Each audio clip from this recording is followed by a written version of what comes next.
Исполком Совета Всебелорусского съезда переименован в Раду Белорусской Народной Республики. 25 марта 1918 года объявляют о независимости БНР, принимают соответствующую декларацию, так называемую Третью уставную грамоту. Як приймалася Третя уставная грамота? Чому яна приймалася?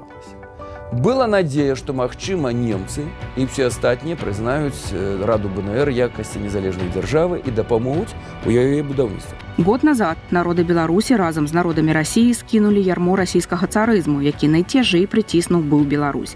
Не пытаючыся народу, ён укінуў наш край у пажар вайны, якая чыста зруйнавала гарады і вёскі беларускія. Цяпер мы, Рада Беларускай Народнай Рэспублікі, скідаем з роднага краю апошняе ярмо дзяржаўнай залежнасці, якое гвалтам накінулі расійскія цары на наш вольны і незалежны край. Ад гэтага часу Беларуская Народная Рэспубліка абвяшчаецца незалежнай і вольнай дзяржавай.